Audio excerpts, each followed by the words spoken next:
Hi everybody and welcome to another edition of the Speed Cafe Summer Grill, brought to you by KTM, ready to race. We're coming to you from the Hampton Downs circuit. You might be able to hear the siren in the background. That's because some cars are about to hit the track in preparation, a bit of practice for the New Zealand Grand Prix at the end of January. Our focus today in this discussion with Simon Chapman, Greg Murphy and the boss of Tickford Racing, Tim Edwards, is about the crazy year of 2020 in Supercars and how internally teams and people coped with it. It was quite, to use that overused line, it was quite a journey. Tim Edwards, wasn't it?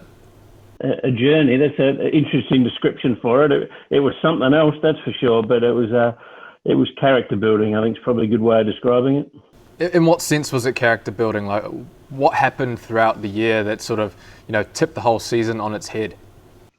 A typical season for us is, we go away racing every 3 weeks, sometimes 2 weeks, but you come back to the factory, everyone goes home to their houses, the cars are pulled apart in an orderly fashion. You got a support network around you when you're rebuilding the car. So you strip the car and the gearbox goes to the sub-assembly department and the bodywork goes into the composites department and so on and so on. And we had none of that, effectively for the last 9 rounds of the season. We went on the road and, lived out of SeaWorld as our base, and they got a convention centre there, and they graciously allowed us to use the foyer of it.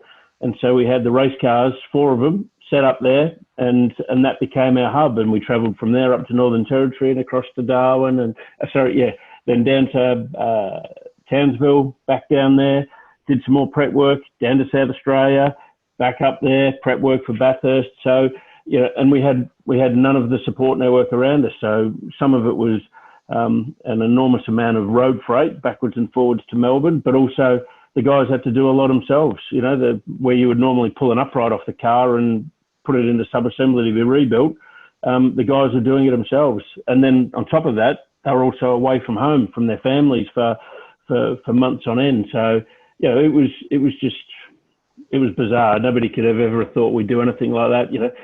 Typically in this series, if you ever did a back-to-back, teams are always saying this is so difficult, it's so hard on the teams to actually do, 2 races apart. And in effect for the Victorian teams, we went on the road and did 9 rounds and culminated in Bathurst without having been home for 3.5 months. So just on every level, it was just the most bizarre year. Take us back to the start of the year, obviously. Coming out at Adelaide, Cameron Waters had a really good start. Will Davison had a really good start as well. Everything looked pretty rosy after the first event. And then, we've sort of got this cloud hanging over us with, this virus that we'd never heard of before. And we get to Melbourne, we get to Thursday, we're practicing and we're qualifying and we're thinking, okay, we might actually get a race. And then everything sort of tipped on its head after that. Can you just talk me through, basically from the Grand Prix through to, I guess, the next month and a half or so, where you went from having, some stability to basically the entire championship being turned on its head, and obviously everything that happened with the 23 Red Racing entry as well. And even if you roll the clock back slightly further, we rolled out at Tailem Bend for the test at the start of the year, and we're on the money. Will was fastest, and we thought, yep, we've nailed it this year. You kind of have a feeling, at the start of the year whether you're in the window or not. And that rolled on into Adelaide, and we thought, yep, okay, we're going to do all right here. As you say, we rolled into the Grand Prix and thought, well, we're starting to get our head around that this virus existed, and then we got whispers that someone in McLaren had it, and we're everyone getting a bit apprehensive. And then, as you say, Friday morning we were told, yep, the meeting's off, and I had to get the whole team together in the garage there and explain to them, all right, it's off. We don't know what this means. It was all new to everybody. Nobody had ever dealt with anything like this. There's no script for it. It's certainly nothing I've had to deal with in my business career. That you're just shutting your business down effectively, and the unknown. I suppose that was the biggest thing. I mean, we did use that window, the initial window, wisely. One of the first things I said to the guys when we sort of decided that, when we were told that we had to go home on that Friday of the Grand Prix, was the next week we're going to make use of it. And we decided to do a job that we've been putting off for a long, long time, and that was rejuvenating the factory. So instead of going back into the factory on the Monday after the Grand Prix and pulling the race cars apart, they went in and demolished half the factory, put paintbrushes in their hands, and we probably did what would have cost us $200,000 of contractors and disruption to our business. We did it for a few tins of paint, and the guys mucking in, and we completely rejuvenated our factory. And albeit it's one of the glamorous facilities anyway in the country, but 15 years it was taking its toll, and the team's grown a lot over 15 years. It was a great opportunity to rejuvenate it. So we did that, and then we found ourselves sort of during April going, okay, this is a lot more serious than we first thought, and that's when we started to move into the whole shutdown phase, and staff members stood down, and that's where the industry was really on its knees, because we didn't know what was going to happen. We didn't even know if we'd go racing again this year. And so there was a lot of uncertainty for everybody, myself included. And I suppose, that was character building, because, you had to look at everything you were doing in your personal life, business life. You had to take a complete fresh look at everything. But then, we've got a glimmer of hope as we sort of rolled into May. There was sort of, the plans were starting to take shape that we might be able to go racing again. We rolled into June, and then obviously Sydney and everything happened there. But I think there's a point in time when we sort of got that message that the Victorian borders were closing.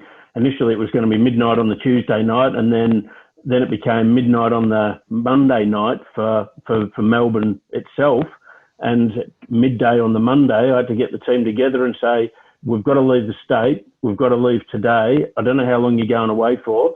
And not only did they have to go home and pack and break the news to their partner, the cars were in a million pieces in the workshop, because we didn't know, we weren't sort of ready for that. So somehow between that midday and 11 p.m., we got the cars together, got the trucks loaded. They went home. Some of them got to kiss their wives. Some of them didn't, because their partners were actually at work. And by 11 p.m., we'd crossed the border into New South Wales. And that was sort of the start of the border runs, because we had the same again shortly after. We obviously did the racing in Sydney. That was very difficult, because the guys were literally locked in the hotel. They couldn't do anything, so they're stuck in the hotel, literally going backwards and forwards between obviously the Alpha, which is across the road, and SMP. We were dealing with all new things like no catering. So how the hell do we feed the team? Because the catering tents were gone. You got 30 blokes on the road that eat an enormous amount of food. So they're frantically buying microwaves, and we're getting microwave meals delivered to them. And, even the basics like that become a challenge. So we obviously did the racing in Sydney, and then the whole Sydney outbreak happened, and we knew the border to Queensland was closing. So the same thing happened again. We had to race for the border to get across to Queensland before we got locked into New South Wales. So we thought once we got to Queensland, there'd be a degree of normality. They were relatively COVID-free, and we thought, okay, we're settled now. But then we'd set ourselves up in SeaWorld, and then all of a sudden an outbreak happens in Brisbane. And so 3 times we were driving to the airport to catch a chartered flight to Darwin, and the bus was getting turned around and going back. And you can only imagine how the team were feeling through all that, just not knowing. So eventually they got on a plane, flew to Darwin, and between them taking off and landing in Darwin, it was determined that all the Queenslanders then had to be quarantined when they got there. I mean, this story just seems to go on and on. I mean, I feel like I'm rabbiting here, but it's just bizarre that the way it unfolded. So eventually they got to Darwin. And for the Victorians, that was when life returned to normal, albeit you're away from your partners and everything else and all those other factors we talked about earlier. But that was the last time we had to do a border run, was getting into Northern Territory. And then that element of it sort of subsided, but then you had to deal with the whole thing. We didn't know. They actually thought they were coming home after Darwin, and then it became apparent they weren't, and then they had to go to race in Tailem Bend, and then that was a double Tailem Bend, Townsville. Then back down to Gold Coast, and by this stage they'd become accustomed to the fact that no point asking what's going on tomorrow, what's happening next week, because we don't know. I remember sitting in quarantine in Townsville on the phone to Sean Seamer, and between the Monday and the Friday, we went from racing at Queensland Raceway after Townsville to Sydney Motorsport Park to Tailem Bend. And that's how quickly things were changing. Literally, day by day, okay, we've got to change plans. And so the team stopped asking by that point. They resigned themselves to a fact that You just got to go with the flow. By that stage, we'd actually flown a lot of the partners and children up to be with the guys, and that really transformed the team, because all of a sudden that there's they were just a lot more comfortable having their partners, and that they took that element of stress out of their lives. And then we went on, raced at Tail and Bend, back up to SeaWorld, and then eventually got down to Bathurst, and then went home.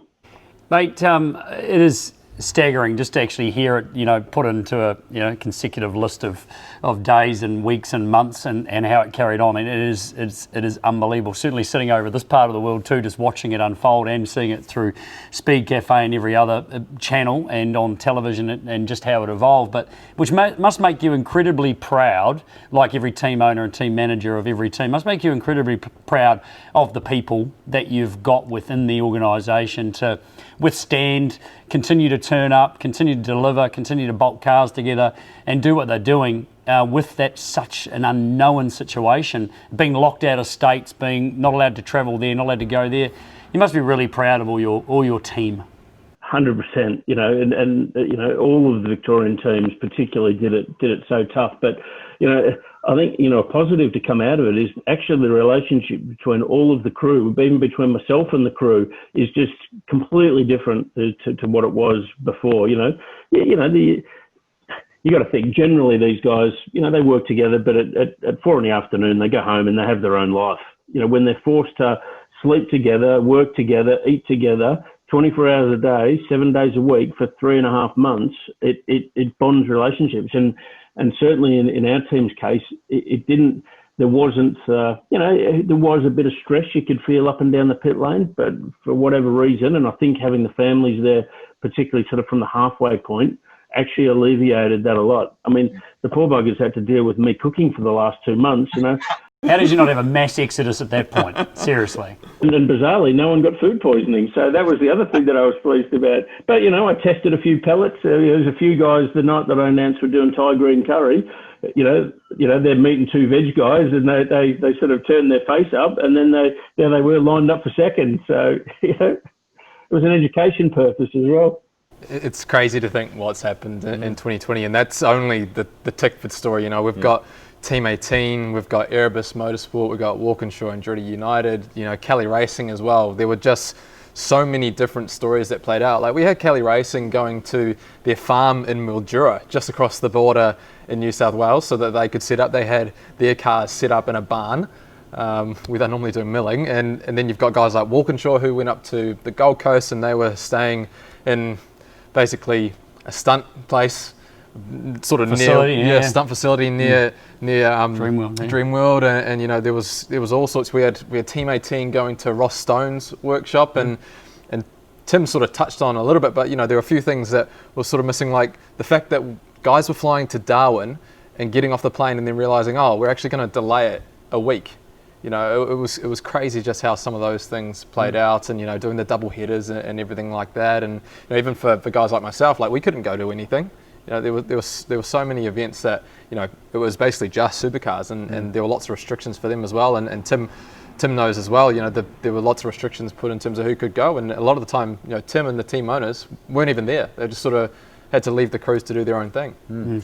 Tim, I want to try and get, if we can, for our viewers and readers, just a sense of the emotion around the reuniting with families that you talked about before. The team did a great job. I'm as soft as marshmallow, mate, but when I saw the vision of wives and partners being reunited, that just sort of underscored how difficult this whole thing had really been. This is not something anyone in the team signed up for. If you join the Defence Forces, it's a different. You know what you're signing up for. If you're marrying someone in the Defence Force, you're going to be your partner's going to be away for an extended period. This was not what any of our team had signed up for, but. What made it even worse was initially when they left the state, we could support the partners at home. We had members going around cutting the grass for some of the partners. We had members cooking food for them. So we could actually put a few support things in place around those that were left at home. But once the real harsh lockdown came and you weren't allowed out of your house, that was it. We couldn't do anything to help those that have got young kids that also couldn't even have family members coming over to help them. So that really made it difficult. But I think there's another thing in this as well, is that even those that were left at home did it tough as well. You know, we had all the lockdown in Melbourne, and so all of the Victorian teams, you know, were still trying to support the rest of their teams that were away in a state. But, you know, they were dealing with everything else that all Victorians were dealing with, being locked in their houses, needing a permit to go to work, to actually get something out of the stores, to actually post away. And, you know, everything, you know, it was just on every level, it was very difficult. But that particular piece, when the partners and the kids were reunited, obviously the partners that flew in from Darwin didn't know that the team members were going to be there waiting for them. They thought we were arriving the next day down from Townsville. And I mean, I've watched that 20 times and I have a tear in my eye every single time I watch it, because I think probably because I know the individuals involved as well, and how much it meant to all of them.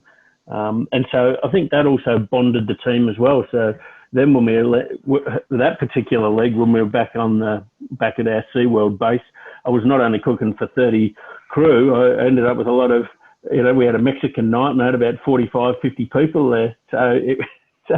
But everything about that, you know, but bringing everyone together like that, it really has, you know, galvanised, bonded the team, because, you know, it was very trying on everybody. But I think, you know, what we achieved out of it, and I think that's the other thing, you know, to think that we finished second in the championship, second at Bathurst, and we didn't get to prep our cars in our factories before we went to Bathurst. We were literally in the foyer of the SeaWorld Convention Centre, the most bizarre place that you think you'd be prepping a supercar to go to Bathurst. You know, it became home to us though. You know, you walked into the SeaWorld foyer every morning and, morning Tim, short latte, thank you. You know, they just became your family there at the SeaWorld resort as well. So yeah, very, very bizarre year. I'm glad to hear the positive, the galvanising in the team that came out of it, and how sweet those results must have been, knowing the difficult year. Tim, time is going to beat us here, but probably the final question to end on, if we can, is, you know, you've worked in Formula One, you know, you've led that team in a supercar sense for some time, you've worked in another sport. What do you reckon, in a leadership sense, this whole period has taught you? Well, I think, you know, you're always planning, you know, in any business or in life, you know, you're always planning a year ahead. You know, normally we get our championship, you know, calendar delivered to us 12 months out, and, you know, you've booked all your flights, you've booked everything. You know, we've booked everything for 2021 now as we sit here at the moment. But I think one thing that I learned out of it was, you know, sometimes you can just plan for tomorrow, the day before tomorrow. You know, as a team, we just had to adapt, and that's what we did. You know, everything about what we did, and I'm sure that's the same for all of my crew. Well, probably all the Victorian teams. You know, all of a sudden, you know, there's an expectation that, you know, the normality or the normal way we do things is this, but if we can't do it the normal way, then we'll adapt. And I think that's probably the biggest thing everybody's learned out of it, is just how you adapt and make the best of the situation. And maybe it's not worth always worrying about, oh, you know, where are we racing in 3 months' time? Jesus, we didn't know where we were racing in 3 days' time in some instances. So it's you know, it's probably just that. Just, you know, don't worry too much about 2 years ahead or a year ahead. You know, a lot more short-term planning. You know, be adaptable. Well done, mate. The insights were superb there. Thank you very much for sharing those with us. And importantly, we know it's holiday period at the moment. I think you're away on the lake with your family, as we saw there a moment ago. Thank you for taking time out to talk to us. No problem. Good to see you all. There he is, Tim Edwards from Tickford Racing. An unbelievable series of backstories, and that is just one team and how they dealt with it in an unbelievable season 2020. That's another edition wrapped up of the Speed Cafe Summer Grill, brought to you by KTM, ready to race, and we'll be back with another one real soon right here. KTM are giving away some awesome summer essentials each week. Stay cool with a KTM Powerwear pack featuring a shirt, cap, thongs or jandals, sunglasses and lanyard. To enter the draw, all you need to do is subscribe to Speed Cafe in the sign-up box below this video. It is that easy. And we'll have another episode of the KTM Summer Grill for you tomorrow. Stay tuned.